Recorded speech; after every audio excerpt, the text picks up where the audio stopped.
آقا کریم جب ہجرت مدینہ کے لیے رخت سفر باندھتے ہیں، راستے میں آتکا بنت خلف بن معبد نامی ایک خاتون کا گھر آیا۔ حضور وہاں رک کر کے ان کو کہا کہ اگر تمہارے پاس ہماری خدمت کے لیے کچھ ہے تو ہمیں پیش کرو۔ بھوک اور پیاس آقا کریم نے محسوس کی، حضور کے جو ساتھی بھی تھے۔ تو اس خاتون نے، جس کا نام معبد تھا، اس نے کہا کہ لو کانا عندنا شیء ما آوزکم الکرام، ہم دیہاتی لوگ ہیں اور عرب ہیں، ہمارے ہاں مہمان آ جائے تو کوئی کسر نہیں چھوڑتے، لیکن آج اتفاق ایسا ہے کہ ہمارے گھر کچھ ہے نہیں جو آپ کی خدمت کے لیے پیش کریں۔ عرب لوگ مہمان دیکھ کر کے خوش ہوتے ہیں، پھر مہمان بھی اتنے سونے آ جائیں، لیکن بدقسمتی یہ ہے کہ اس وقت ہمارے پاس کچھ ہے نہیں جو آپ کو پیش کر سکے۔ ایک جانب ایک بکری بندھی ہوئی تھی، لاغر اور کمزور سی۔ حضور فرمایا اگر تم کہو تو اس کا دودھ دھو لیں۔ اس نے کہا اس کی ہڈیوں میں گودا نہیں، کھیری میں دودھ کہاں ہوگا؟ اگر یہ چلنے کے قابل ہوتی تو ریوڑ کے ساتھ نہ جاتی۔ فرمایا اگر تم اجازت دو۔ اس نے کہا مجھے کیا اعتراض ہو سکتا؟ تو حضرت سیدنا صدیق اکبر نے آگے بڑھ کے بکری کو کھولا، حضور کے سامنے کھڑا کیا۔ آقا نے دست شفا، دست رحمت اور دست برکت اس بکری کی پشت پہ رکھا۔ جو ہی حضور کا ہاتھ آیا تو اس نے جھجری لی، ٹانگیں چوڑی کر دی، اس کی کھیری میں دودھ اترایا۔ حضور علیہ السلام نے فرمایا کہ کوئی برتن لا۔ اس نے گھر کا برتن پیش کیا۔ حضور نے دودھ دھوا تو جھاگ اٹھنے لگی، حتیٰ کہ گھر کے سارے برتن دودھ سے بھر گئے۔ معبد کے گھر کی تھالیاں بھی دودھ سے بھر گئی۔ حضور نے بھی پیا، حضور کے ساتھیوں نے بھی پیا۔ معبد اور گھر میں اس کا ایک بچہ تھا، اس کے پاس، اس نے بھی دودھ پیا۔ حضور علیہ السلام نے دعائے برکت دی اور چلے گئے۔ معبد کو حضور کا پتہ پوچھنا یاد نہ رہا، بس حضور کے حسن اور جمال میں کھو گئی، اور پوچھنا یاد نہ رہا کون ہو، کدھر سے آئے ہو، نام کیا ہے۔ شام کو جب معبد بکریوں کا ریوڑ لے کر کے واپس پلٹا، اس نے کچی کلی پہ نور برستے دیکھا، انوار اترتے دیکھے۔ معبد کا شوہر معبد کہتا ہے کہ کیا ماجرا ہے، آج ہمارے گھر میں یہ جو رونق ہے اور یہ جو تازگی ہے اور یہ انوار اتر رہے ہیں، کیا ماجرا ہے؟ تو معبد کو حضور کا نام تو پوچھنا یاد نہیں رہا، اس نے اپنے طور پہ حضور کا نام رکھ لیا۔ اس نے کہا آج ہمارے گھر میں مبارک آیا تھا، آج ہمارے گھر میں مبارک آیا تھا۔ معبد پوچھتا ہے کہ مبارک کیسا تھا جو سارے گھر کو روشن کر گیا؟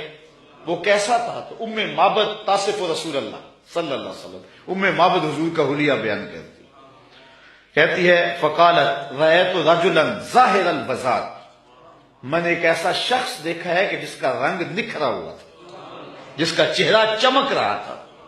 اللہ اکبر۔ حدیث بہت طویل ہے۔ قسیم وسیم وفی عینیہ داج وفی اشفارہ وطف وفی صوتہ سہل احول اکحل ازج اکرن وفی عنقہ سطع وفی لحیتہ کساسہ۔ کہا کیا بتاؤں، رنگ سونا تھا، ابرو ملے ہوئے تھے، پلکیں لمبی تھی، آنکھیں سرمگی تھی، گردن سراہی جیسی تھی، ہاتھ خوبصورت تھے، خاموش ہوتے تو پھر بھی وقار ہوتا۔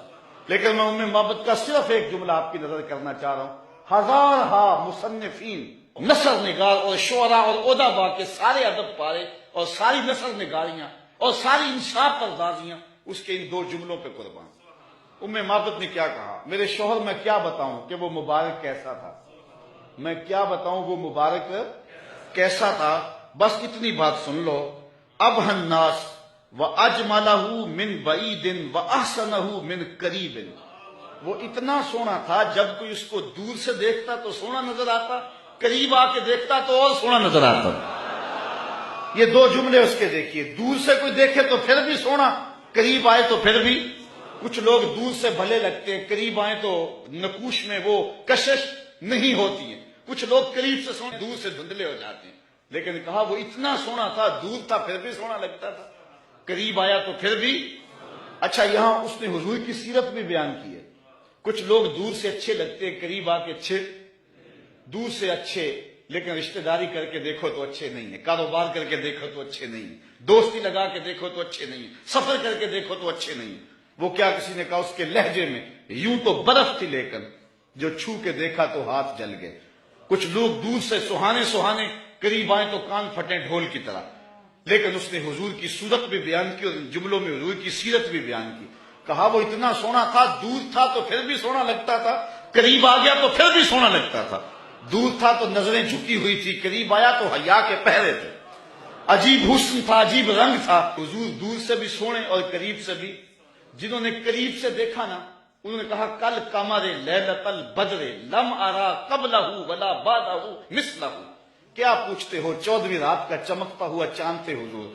حضور جیسا نہ پہلے دیکھا نہ بعد میں دیکھا. یہ کس نے کہا؟ حضرت ابو ہریرہ نے. جس نے پاس کھڑے ہو کر کے دیکھا، جس نے قریب سے دیکھا اس نے کہا کل قمر لیلۃ البدر.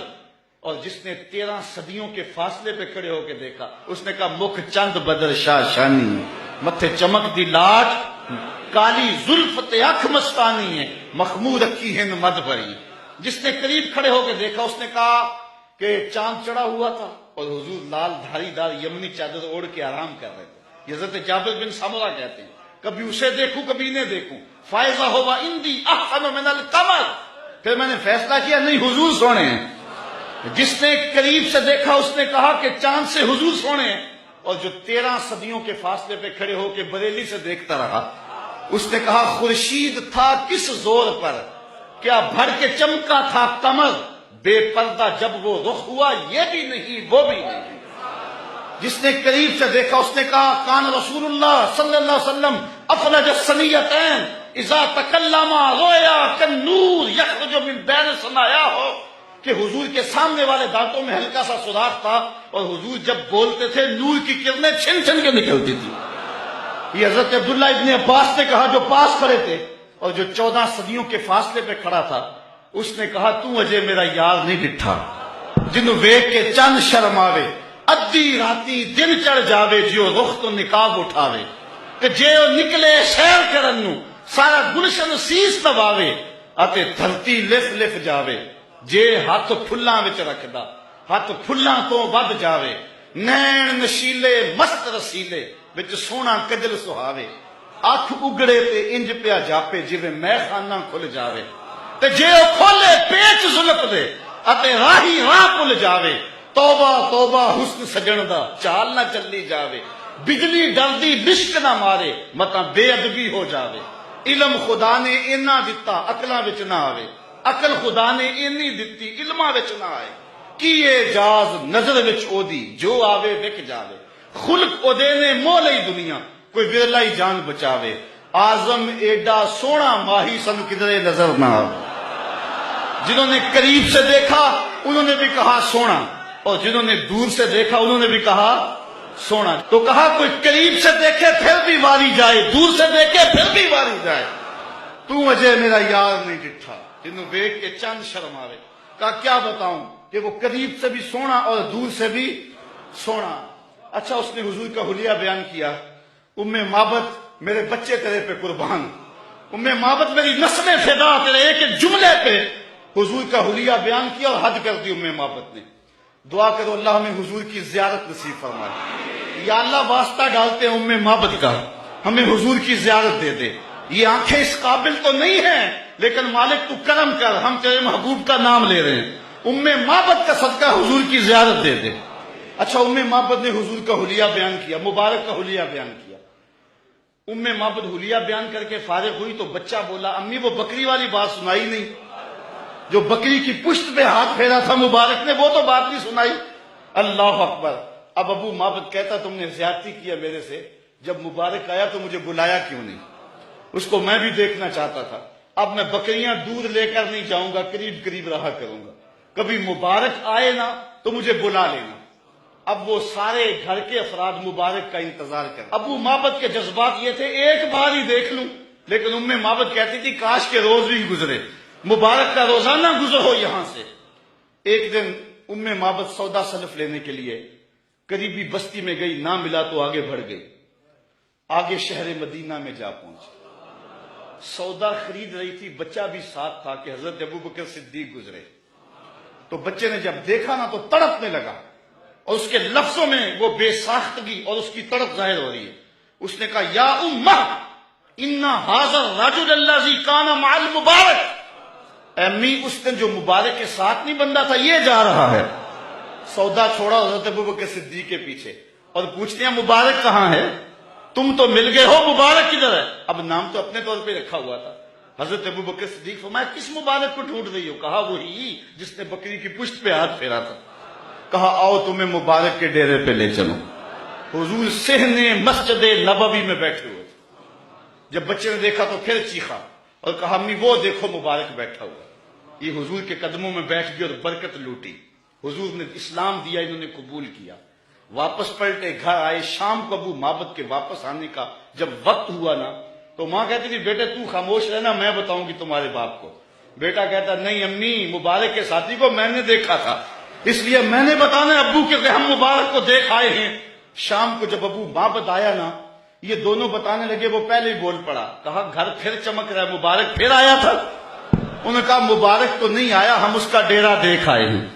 کہا کدھر رہتا ہے؟ کہا جسے دنیا محمد کہتی ہے وہی تو مبارک ہے۔ پھر اگلے دن ابو معبد بھی حضور کے قدموں میں بیٹھا ہوا تھا۔ وہ بکری ام معبد کے پاس عام و رمادہ تک زندہ رہی۔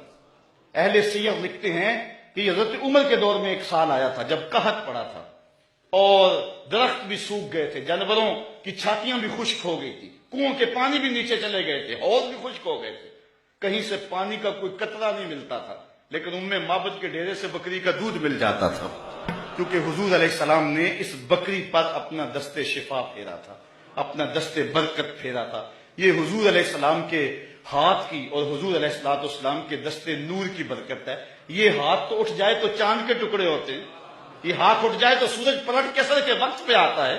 اللہ اکبر! یہ جدھر ہاتھ ہو جاتے ہیں ادھر ہی کائنات کا نظام ہوتا ہے۔ اللہ تعالی ہمیں حضور کی محبت نصیب فرمائے۔